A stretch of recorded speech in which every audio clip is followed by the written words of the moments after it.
النهارده مرصد الفتاوى التكفيريه اصدر تقرير بيرصد فيه اسباب تزايد ظاهره الالحاد بين الشباب في الدول الاسلاميه. التقرير بيقول ان مركز جلوبال ان مصر اكتر دوله عربيه فيها الحاد، بس مصر طبعا اكتر دوله عربيه فيها الحاد عشان هي اكبر عدد من السكان، فيها 866 ملحد بالنسبه لعدد السكان، بالنسبه ل 90 مليون ده ولا حاجه يعني.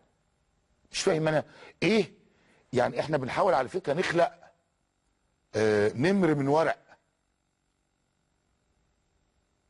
بنحاول نخلق نمر من ورق. احنا يعني هل الازهر او دار الافتاء او مش عارفين يتكلموا في الموضوع الرئيسي؟ عندي موضوع رئيسي يا اخوانا، عندي موضوع رئيسي، عندي ان الاخوان والجماعات التكفيريه بيستخدموا نفس اللي سيادتكم بتقولوا عليه. شوفوا لنا حل. يا اما هم بيستخدموا غلط، يا اما حضراتكم بتعتمدوا على مصادر غلط. فشوفوا لنا حل. فبدل ما تقولوا لنا اصل الالحاد ويطلعوا في الاخر اكتر عدد وبتاع، وده هم 866 واحد. ايه 866 واحد في بلد فيها 90 مليون؟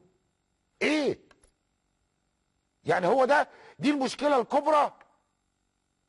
ولا احنا يعني عايزين نقول ان احنا انجزنا بقى الازهر بيشتغل عشان 866 واحد؟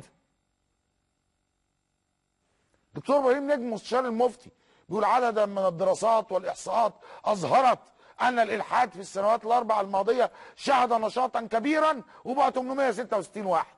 يا عمي يا عمي الله لا يسيئك، يا عم الله لا يسيئك. لو انت قدمت لي نموذج للمسلم الجيد الذي ارى اسلامه في عمله هيقل الالحاد.